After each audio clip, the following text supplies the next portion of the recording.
Se puede usar en varias explotaciones, pero como es mucho más ancha la galera, se queda muchísimo mejor para aquellas granjas que necesitan poner demasiado equipo, digamos, nidales, comederos. Entonces, como el equipo ocupa mucho espacio, entonces necesitan suficiente espacio para poder movilizarse las aves. Entonces, habitualmente se usa más en reproductoras, en ponedoras, donde el equipo es sumamente grande, ¿verdad? Y necesitamos una cantidad abundante de equipo. Entonces, vamos a hacer de 6, de 10 y de 12. Y el largo de la galera, eso depende de mi ubicación, ¿verdad? Si yo tengo un terreno lo suficientemente largo para poner 150, 180 metros de largo, pues está bien. Entonces, más o menos entre 100 y 150 metros de largo es lo más común. No es lo único que se puede hacer, pero es lo más común. Entonces podíamos tener una relación ahí más o menos. Si teníamos 1900 metros cuadrados y lo divido, digamos, yo les voy a hacer una y dependiendo de ustedes qué hicieron con el resto. Si lo dividimos dentro de 10, me quedaría una galera de 10 por 196 metros de largo. Entonces es 10 de ancho, 196 de largo. Si yo no tengo suficiente espacio para hacerla de ese largo, puedo hacerla más corta. Lo importante es de que el ancho principalmente es el ancho. Vale. Ahora con el tema de la orientación. Yo les había hablado que si estamos en este caso está en Escuintla. Entonces, en este caso, la orientación es de este a oeste, porque yo no quiero que me dé directo el sol por dentro de la galera, porque eso puede ocasionar, esto es en climas calurosos, me puede ocasionar demasiado estrés calórico. Si yo estuviera, esto es en Escuintla, si yo estuviera en Chimaltenango, debería de ser de norte a sur para poder aprovechar ese calor, porque el clima ya de por sí en el ambiente donde yo estoy es demasiado frío, ¿sí? ¿Y qué recomendaciones de estructura darían? Ustedes saben, si quieren pisos de cemento, que es mejor una estructura de metal, que el techo no sea alto, todo ese tipo de recomendaciones son buenas. Incluso aquí, si para mí el terreno de 10 por 196 es demasiado largo, aquí en recomendaciones usted hubiera podido recomendar también que fueran 2 galeras de 10 por la mitad. Entonces, de 10 por 40, por darles un ejemplo. Entonces, aquí hay que ser ingenioso, aquí no hay nada escrito a capa y espada en ese sentido, en qué largo debe tener la galera, pero sí, por lo menos el ancho, y el ancho está para facilitar los procesos, porque créanme que 12 metros de ancho es un espacio demasiado amplio y 6 metros de ancho es un espacio demasiado reducido, que si yo tengo poquitas aves es perfecto, pero si yo tengo demasiadas aves y yo quiero una galera de 30,000 aves, es muy difícil poder manejarla, ¿sí? ¿Quedamos claros? ¿Alguna duda?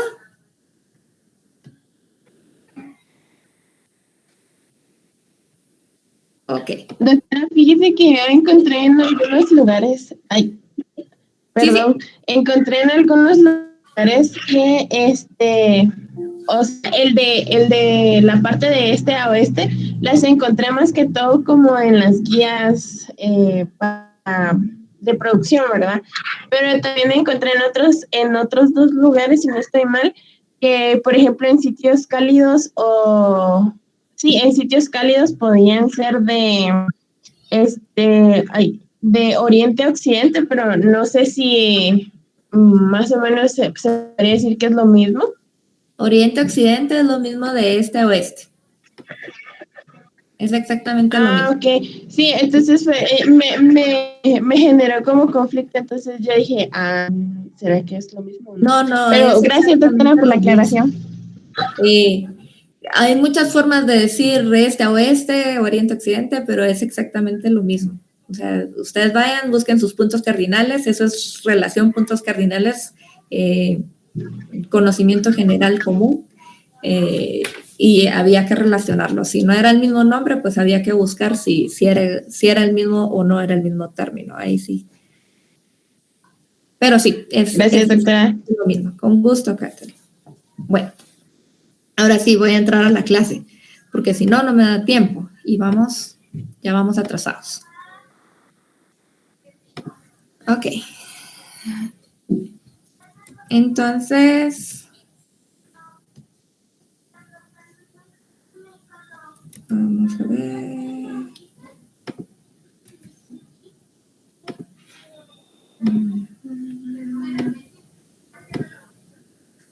Ok, aquí vamos a trabajar. Hoy, antes de entrar a todos los temas de manejo, ¿por qué para nosotros en la avicultura es tan importante el tema de manejo? Porque hay muchos factores de manejo que pueden impactar negativamente en la salud de las aves. Entonces, por eso este curso, el curso de Introducción al Ornito, es básicamente muchos aspectos importantes de manejo, pero porque influyen en la salud. O sea, puede que mi ave no esté enferma, que con un mal manejo yo predisponga al ave, lo haga más susceptible, y a raíz de que se vuelva más susceptible, esta puede enfermarse. Entonces, con facilidad, cualquier E. coli, cualquier micoplasma, cualquier agente etiológico que esté en el ambiente puede entrar, invadir y afectar mi producción. Entonces, nosotros tenemos que ser muy conscientes de eso, porque cuando uno va al campo, muchas veces hay un esquema que uno dice que es 80-20, el 80% es problema de manejo y un 20% problema sanitario, pero hay que poder identificar esos problemas de manejo. Cuando hablamos de salud general de un ave, del bienestar general de un ave, tenemos 4 aspectos. Un ambiente me refiero a todo lo que rodea, no solo a la galera, sino a la granja. Salud, que nosotros vamos a ayudar al ave para que mantenga su salud. La genética, esto influye muchísimo. Hay razas que están un poco más adaptadas a padecer menos enfermedades que otras, o a resistir más a las enfermedades. Y por último, el manejo. Ese de hecho es el más importante de lo que vamos a hacer. Entonces es el ave con el ambiente que nosotros podemos proveer en la galera. Los factores genéticos.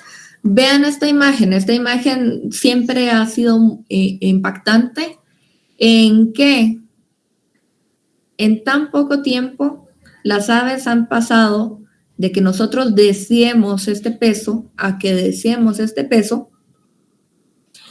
¿Y a costa de qué? A costa de todo el sistema, todos los sistemas o toda la anatomía de las aves en general. Entonces, una pechuga, digamos que este es el ave, pero aquí va a tener una gran pechuga. Y entonces todo el espacio para funcionamiento natural se disminuye.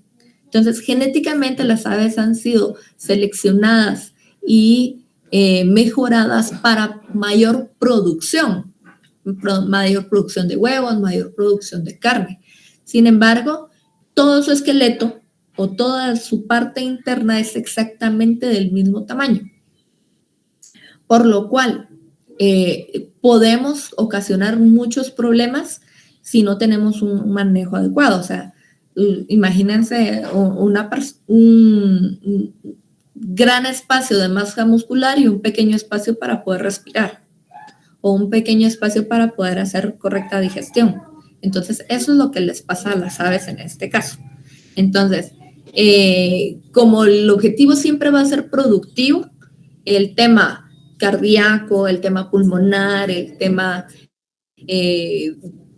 gastrointestinal sí, pero el cardíaco, el pulmonar, que son de los principales que llevan toda la vida del ave, ¿verdad? Entonces han sido dejados de lado genéticamente y no han sido mejorados. Y eso es un tema que como lo que queremos es producción, pues no se trabaja tampoco, ¿verdad? Entonces, esto es un factor importante. Por este factor no podemos hacer mucho. Nosotros tenemos algunas líneas genéticas que son las que vienen al país y esas son a las que podemos acceder y nos tenemos que conformar con lo que hay. Es difícil con ese tema, pero la genética siempre va buscando mejorar en productividad principalmente. Factores ambientales. Hoy por hoy hay muchas complicaciones en cuanto a ambiental porque, a ver, probablemente hace 50 años que una empresa construyó su granja, pues alrededor no habían casas, ¿verdad? Pero hoy por hoy ya hay una gran acumulación de casas. Entonces, si yo no hago algo para proteger a mis aves, ese contacto tan fuerte con las personas, con el ambiente, puede traerme enfermedades. Vean esta granja, aquí está toda la ciudad y aquí está la granja en medio. Entonces, esto es un poco difícil, ¿verdad? Entonces, esta granja tiene que tener muchas medidas de bioseguridad. En este caso, aquí hay una buena medida de bioseguridad que es una valla viva, un cerco vivo. Y ese cerco vivo le permite seguir funcionando sin mayor inconveniente. Por supuesto que las medidas de bioseguridad de baño al entrar, del baño a salir, son indispensables, desinfección, a todo el que entre y a todo el que salga va a ser de suma importancia para poder garantizar el funcionamiento de esta granja. Asimismo, hay otros factores ambientales, como el clima, ¿verdad? El clima en Guatemala es muy variado. Tenemos áreas que son muy calurosas y tenemos áreas que son muy frías. Entonces, esto también impacta, incluso la altura sobre el nivel del mar nos va impactando en ese sentido. Entonces, ahí impacta con las temperaturas e impacta con la capacidad de oxigenación de las aves. Entonces, cuando yo estoy más cerca del nivel del mar, respiro mejor, hay más oxígeno y respiro mejor. Cuando estoy más lejos de la altura del nivel del mar, es más dificultoso poder respirar. Y cuando, no sé si han escuchado, cuando alguien va a la montaña, es que le dio mal de montañas, pero es la diferencia entre la altura del nivel del mar. Entonces, hay menos oxígeno, entre más arriba estemos, hay menos oxígeno y entonces ahí produce algunas complicaciones respiratorias, tanto para nosotros como para las aves. Factores de salud. Nosotros intervenimos en salud en un 99% bioseguridad. Entonces, nosotros no queremos que nadie entre a la granja, queremos que el que pueda entrar sea desinfectado un 100%, incluso que se cambie su ropa. Queremos que limpiar por todos lados, porque esa limpieza, esas distancias, evitar las plagas, todo esto va a beneficiarnos para mantener un área lo más limpia que se pueda de agentes etiológicos. Un factor aquí importante en cuanto a salud es la vacunación, pero tenemos ahí un conflicto. O sea, por más que nosotros querramos proteger a las aves de cualquier agente etiológico que tengamos en el ambiente, no lo podemos hacer, porque no podemos vacunar a todas las aves. Si tienen esas 25,000 aves del ejemplo, imagínense vacunar a 25,000 aves al mismo tiempo. O sea, no es fácil. Y no puedo estar vacunando todos los días y todos los días y todos los días. Y no puedo aplicar todas las vacunas porque algunas vacunas son inyectadas. Entonces, una cosa complica la otra. Entonces, yo no puedo vacunar contra todas mis aves. Puedo recibir vacunado, yo puedo pedir que de la incubadora ya me manden vacunado y aprovechar esa vacuna y, digamos, reforzar lo más importante que tengo en el ambiente. Eso sí puedo hacer. Entonces, tengo que tener un programa adecuado de vacunación para poder tomar esa decisión, si necesita o si no necesita la vacuna y qué vacunas necesita. Debo conocer mi ambiente también para conocer qué vacunas necesita. Y por último, la calidad de las aves. Las aves ya cuando vienen desde incubadora, pues presentan algunas, la mayoría se ve bien, se ve normal y dependo mucho del transporte, de la temperatura del transporte y de todas las actividades durante el transporte para realmente garantizar que es un ave que no va a tener ningún inconveniente al llegar a la granja. Entonces, yo tengo que asegurar y conseguir aves de buena calidad para evitar conflictos más adelante. Y ahora voy a entrar a los factores de manejo. Aquí en factores de manejo tenemos varios puntos, ¿verdad? Y para mí, uno de los factores de manejo más importantes es la ventilación, principalmente durante las primeras semanas. Aquí hay 2 puntos importantes, ventilación y oxigenación. Vamos a definir ventilación como poder mover el aire adentro de la galera, ya sea a través del panel, de un panel evaporativo. Aquí hay una cortina. Yo les hablaba de las cortinas, de los paneles. Entonces, a medida de que yo necesito mayor velocidad de viento, yo puedo bajar la cortina, permitir más ingreso de aire y esto me va a ayudar a movilizar el aire que yo ya tengo aquí adentro. Entonces, ahí hay un punto importante porque a veces abrir mucho, hay demasiado viento y a veces cerrar, lo que aumenta es la velocidad de ese viento, ¿sí? Entonces, porque aquí en este sistema lo que se generan son presiones negativas. Entonces, entre más abierto tengo, pierdo un poco más la presión negativa y entre más cierro, aumenta esa velocidad por la misma presión negativa. Entonces, en sistema tunelizado. Ahora bien, en sistema tradicional, la forma más práctica de lograr ese movimiento de aire o de aire adentro de la galera es a través de ventiladores. Hay unos ventiladores industriales específicos para estar adentro de la galera y esto en algún momento es cuestión de que el ave se acostumbre porque hace un poco de ruido, pero es más un tema de costumbre, que el beneficio que va a traer más adelante va a ser positivo. Ahora bien, vamos a hablar de oxigenación. O sea, ¿por qué ventilación? Porque ventilación solo mueve el aire que yo ya tengo adentro. Oxigenación, yo voy a traer aire fresco del exterior para poder hacer un intercambio gaseoso. Entonces, adentro de la galera voy a tener, tengo las criadoras, voy a tener, esas usan oxígeno. Ustedes saben que todo lo que hace combustión usa oxígeno y libera dióxido de carbono. Entonces, yo voy a tener dióxido de carbono adentro de la galera.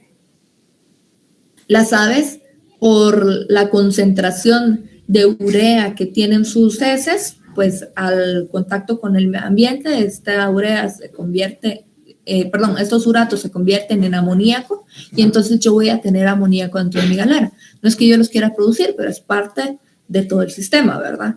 Entonces yo necesito garantizar que esos gases nocivos salgan, porque si no salen, mis aves se van a ver afectadas. Aquí está el tema importante del amoníaco. El amoníaco, ya les dije, es un residuo del ácido úrico y el amoníaco y la urea que tienen las heces. Con la humedad, la temperatura y el oxígeno, pues va a cambiar a amoníaco directamente. Y esto me va a afectar a mí en varios puntos. Aquí tengo una serie de puntos importantes. Número 1, que ya habíamos visto, la conjuntiva, ¿verdad? La quemadura de la córnea es causada por el exceso de amoníaco durante demasiado tiempo en contacto al ave con demasiado tiempo de amoníaco. Entonces vamos a poder tener problemas en los ojos.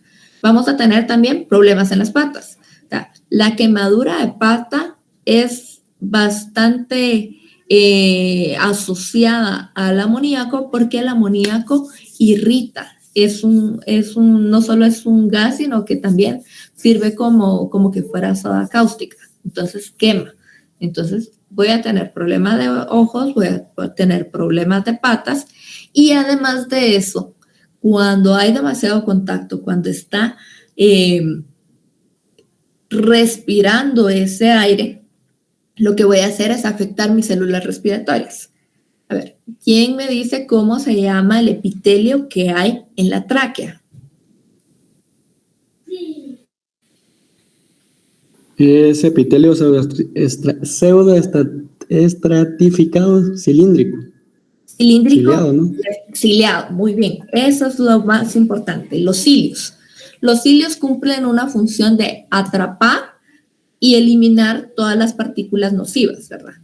Y hacen un movimiento de esta forma. Tienen un movimiento adentro de la tráquea para poder capturar y eliminar todas esas partículas. ¿Qué sucede si yo tengo demasiado amoníaco? Esos cilios se paralizan.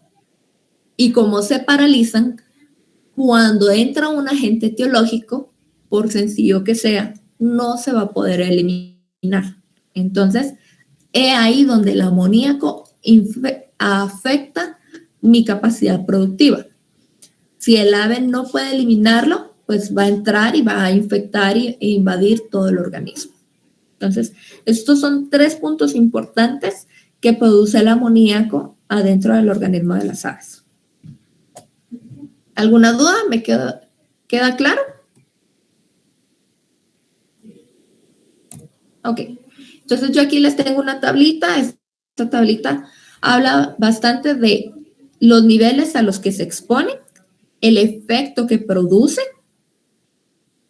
en cada una de las aves.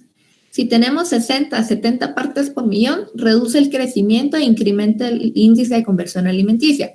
Si el ave se siente incómoda, se siente molesta por demasiado amoníaco, va a perder las ganas de comer. Entonces, va a alimentarse menos. Entonces, entre menos come, menos produce y el índice de conversión alimenticia siempre va a ser menor. Si estamos a 105 con exposición continua, reduce un 10% el consumo y no se vuelve a normalizar nunca más. Entonces, esto, si permitimos que proceda durante 10, 12, 15 días, pues vamos a tener un menor rendimiento de las aves. Entre 25 y 50, pues los pesos de las aves siempre van a estar menores.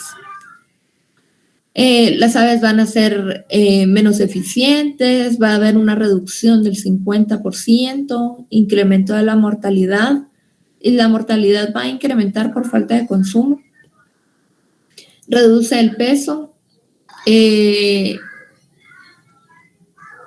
en 100 gramos por ave por cada lote procesado. Y siempre de igual forma, pues como no hay un buen desarrollo de la carcasa, pues cuando la llevamos a término siempre vamos a encontrar ese problema por debajo con menos peso. Ahora bien, vamos a hablar un poquito de la humedad relativa y la temperatura. Ya habíamos hablado un poco de este tema. La humedad relativa la podemos definir simple y sencillamente como el vapor del agua. Entonces, el vapor de agua que nosotros podamos tener en nuestro aire. Y normalmente el ambiente pues nos dice qué tanto vapor de agua tenemos. Ya habíamos hablado un poquito que las casetas con ambiente controlado, pues nosotros moderamos un poco esa saturación de agua. Pero si es demasiado alta esa saturación de agua, puede llegar a producir camas húmedas.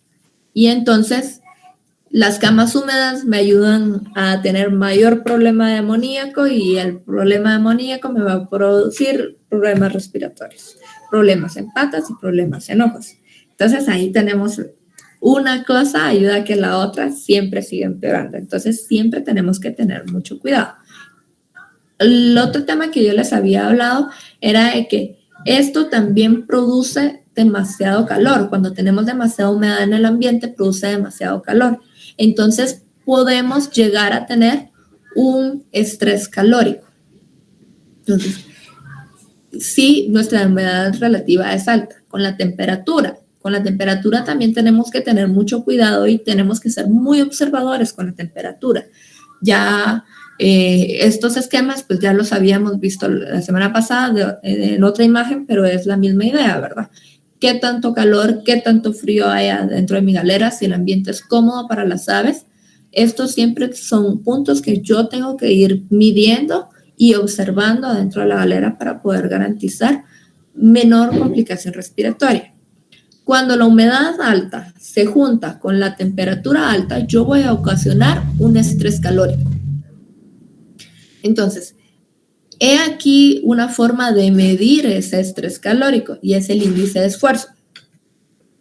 Cuando yo no tengo aire en mi galera, ojo con esto, cuando yo no tengo aire en mi galera, esta es la fórmula para poder determinar el índice de esfuerzo, que son los grados Fahrenheit que hay en mi galera más la humedad relativa, y esto debe ser menor a 160.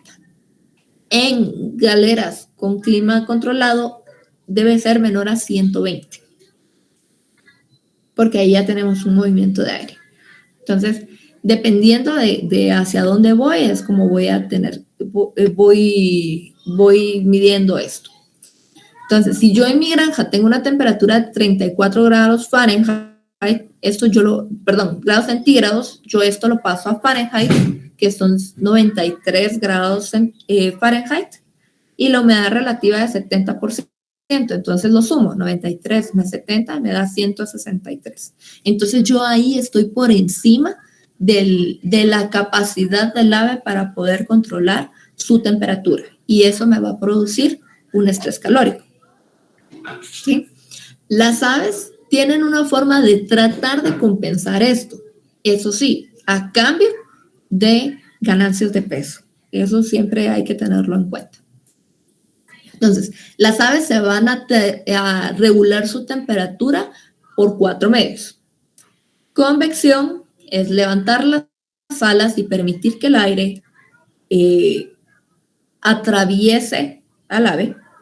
Radiación, ella va a emanar todo el calor que pueda para tratar de sacarlo.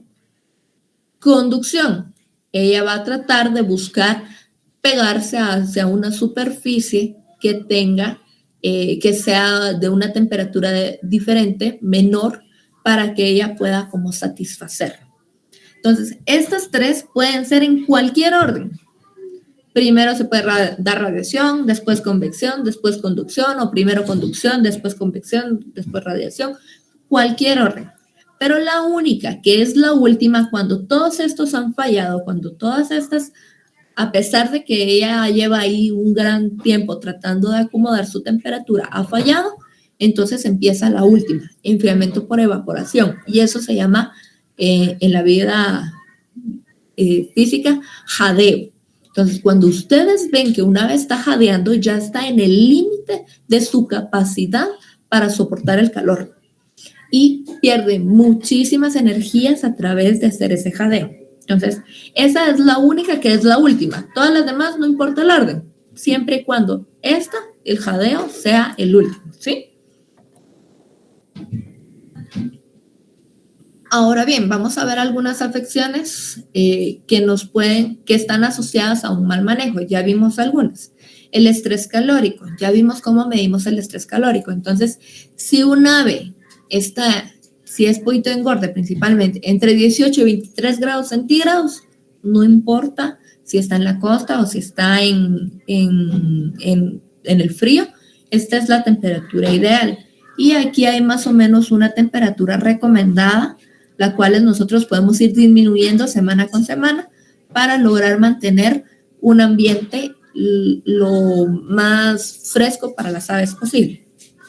Si es pollito engorde, son de 18 a 22, y para gallinas ponedoras es muy similar, de 19 a 22 grados centígrados. Entonces, cuando las aves van creciendo, van tolerando las temperaturas y ellas van produciendo su calor, entonces nosotros empezamos a bajar la temperatura en general de la galera para proveerles un ambiente fresco.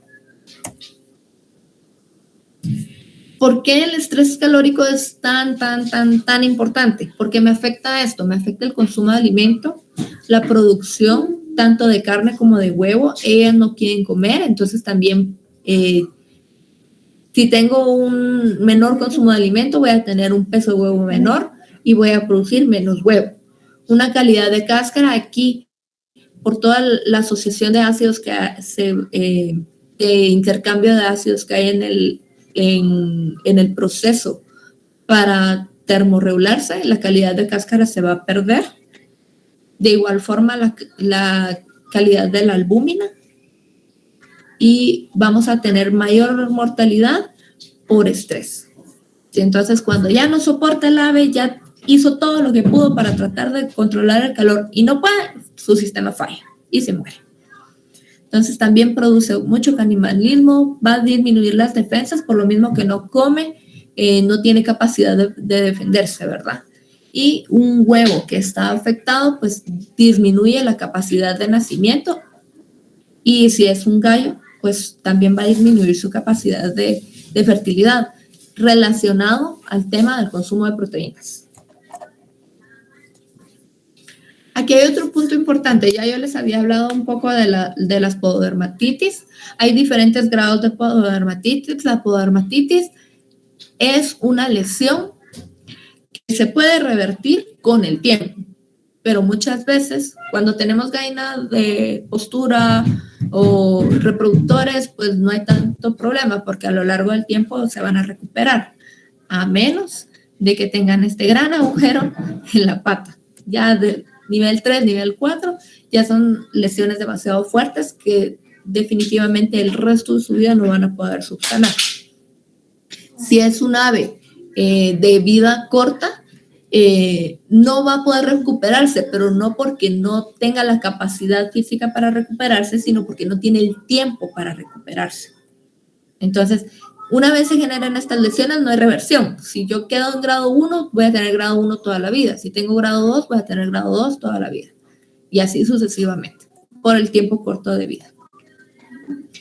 La quemadura de la córnea, ya este tema de igual forma ya lo habíamos tocado, que es una ulceración en la córnea que disminuye la visibilidad, disminuye el consumo de alimento y disminuye la capacidad productiva de las aves. Ascitis, este es un punto importante de la ascitis. ¿Cómo se forma la ascitis? La ascitis es relativamente es una compensación del sistema respiratorio. Entonces, cuando yo tengo demasiado dióxido de carbono y tengo demasiado amoníaco adentro de la galera, no voy a tener la capacidad de respiración que necesita el ave. Es una combinación de las dos. Entonces, si el ave no puede respirar correctamente, va a empezar a jadear y va a intentar, con el jadeo, lo que va a hacer es aumentar su circulación, y el aumento de esa circulación hace que cierren mal las válvulas, y al cerrar mal las válvulas, lo que sucede es que se empieza a acumular líquido en la cavidad abdominal. Entonces, de las características más importantes cuando tenemos esta acumulación de líquido es que las paredes, el hígado se inflama, y no solo se inflama, sino los bordes del hígado ya no son afilados, sino son curvos. Esa es una cosa muy importante. Y hay otro punto importante que nos afecta. Ya yo les decía que a mayor altura sobre el nivel del mar tenemos mayor dificultad respiratoria. Y esa dificultad respiratoria va a estar asociada a un proceso de ascitis. Entonces, si yo quiero que mis aves crezcan rápido, les voy a dar mucha comida. Pero al crecer demasiado rápido, yo voy a acelerar el metabolismo, y al acelerar el metabolismo también puedo ocasionar la acumulación de líquido en la cavidad abdominal. Entonces, la ascitis es un síndrome. Tiene muchos factores que pueden provocarlo. Lo puede provocar solo la altura sobre el nivel del mar, lo puede provocar solo una mala oxigenación, lo puede ocasionar, puede estar ocasionado separado o puede estar ocasionado en conjunto. Entonces, una cosa afecta a la otra y afecta a la otra. Es un poco complejo el sistema ascítico. Yo los invito a que lean alguna literatura de la citis, porque es realmente interesante cómo el organismo funciona. Y el proceso de la citis es muy similar a una acidosis metabólica. Entonces, si ya vieron acidosis metabólica ¿cómo se llama? En bovinos o en alguna otra especie, es muy similar al proceso. Coccidiosis. Este punto es un punto que está muy relacionado a la mala oxigenación no tanto, pero sí al mal manejo de las camas. Cuando hay demasiada humedad dentro de la cama, que no puedo ventilar lo suficiente para que la cama se seque y se mantenga seca, o yo tengo demasiados derrames por goteo en el bebedero, entonces puede ocasionar que la coccidia pues se multiplique con mayor facilidad. A la coccidia le gustan dos cosas: la temperatura alta y la humedad alta. Entonces eso es su favorito para poder afectar. Aquí yo les tengo desglosados todas las coccidias que están reportadas. Yo creo que incluso aquí me hace falta una. Pero estas son las mayorías de las coccidias reportadas en aves. Las que causan mayor impacto, la cerbulina, que es la que afecta la primera parte del sistema gastrointestinal. La máxima, que es la parte media, y la tenela, que esta afecta a los sacos ciegos. Ojo, porque la tenela de todas estas, acerbulina y máxima, muchas veces están relacionadas a Clostridium perfringens para producir enteritis necrótica. Pero tenela es la única que tiene la capacidad de per se matar a las aves, porque causa una hemorragia fuerte en los sacos ciegos, y esa hemorragia sí ocasiona que el ave muera.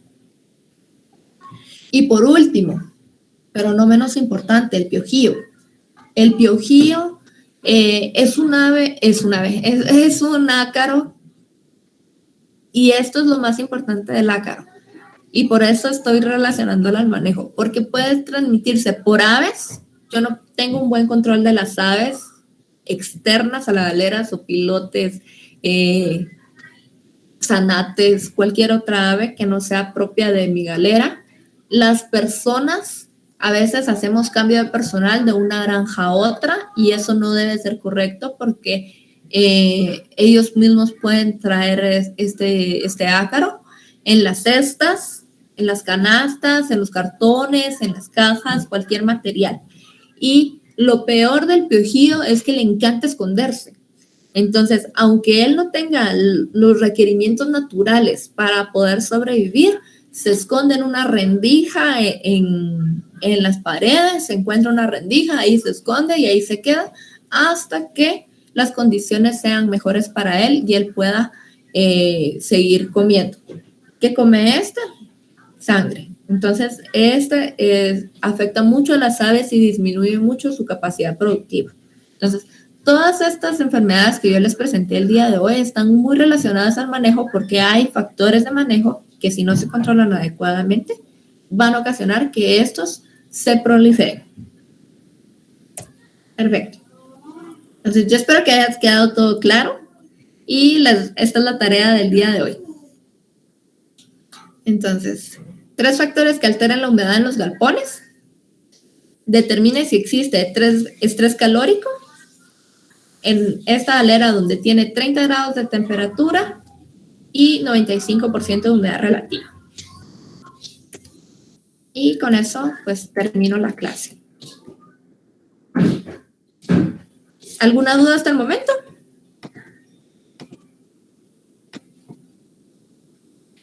Ok, esta tarea igual la entregamos el lunes a las 9 de la mañana. Yo en la V les voy a poner el área para ingresarlo, y les voy a subir el contenido que vimos el día de hoy. Pasen todos un muy buen día.